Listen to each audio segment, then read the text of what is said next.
Bedford, PA, stop number 4, the old jail. This is the site of Bedford County's very first courthouse. As I mentioned earlier, Bedford County became Bedford County in 1771, 5 years before the American Revolution.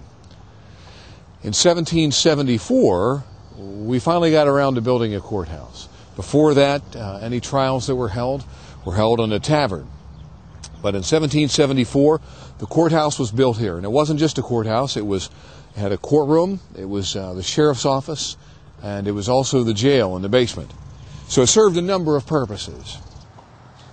Bedford County, when it was formed, wasn't just the size of what Bedford County is today. Bedford County, when it was formed by the British in 1771, encompassed much of western Pennsylvania. Many counties, what are many counties today, were at one time all Bedford County. For a couple of decades, what's now 6 counties was Bedford County. Here is Bedford County. To our west is Somerset. Then to our northwest, Cambria. To our north, Blair. To our northeast, Huntington. And to our east, Fulton. They were all Bedford County at one time. And one by one, for jurisdictional purposes, they were pulled off.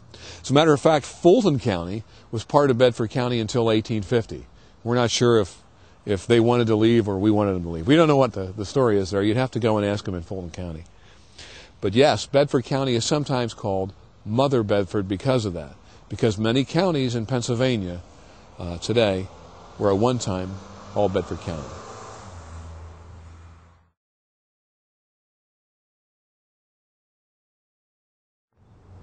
One of the more interesting trials that I'm going to share with you is about a man named Sharonda Spangenberg.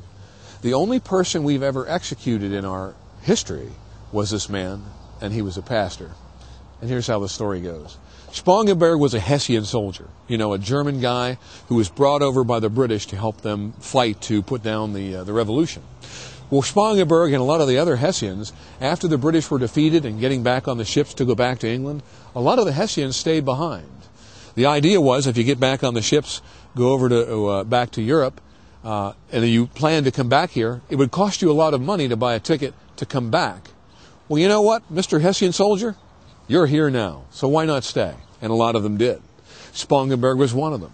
And he stayed and settled in a little town called Selinsgrove, Pennsylvania, just north of Harrisburg, PA. Spangenberg wasn't going to be a soldier anymore, so he was hired as the assistant pastor of the German Reformed Church. Some time went by. Spangenberg began seeing a young lady.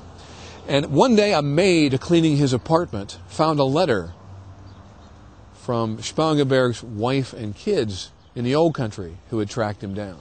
You see, Spangenberg had just abandoned his family. He left them there. Because you know what? He was here. He liked it here. If you go back, he just wouldn't have had the money to go back to Europe, get him, and come back. He liked his life here. So here's a guy that they didn't think much of. They threw him out of town. And he fled west to the frontier, which was here. In Bedford County, he found a home because people didn't know who he was yet. He seemed to know what he was talking about, so he was hired as the pastor of the German Reformed Church here. There were a lot of Germans. The German Reformed Church, by the way, is a forerunner to the United Church of Christ. 1 block from this location is our United Church of Christ. So Spangenberg is hired for the German Reformed Church. He has several charges, which means he preaches at a church here, one in Berlin, Pennsylvania, part of Bedford County, and also one in Huntington, Pennsylvania, also at that time part of Bedford County. A man named Jacob Glessner moves his family west. Jacob Glessner from Selinsgrove, Pennsylvania, and settles in a town named Berlin, PA, one of Spangenberg's charges. Sitting in church, he thinks to himself, gosh, that pastor looks awfully familiar. And he stands up in the middle of the church service and announces to everybody that he knows who their pastor is. And he tells them the story about how they threw him out of Selinsgrove because he had abandoned his family. And now, since he's married here, that makes him a bigamist. Well, that might have been an interesting day to be in church.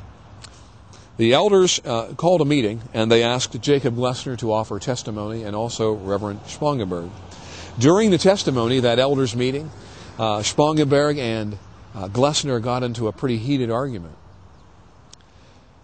Reverend Spangenberg pulled a knife out of his black pastorally robe and stabbed Glessner and killed him right there in the church.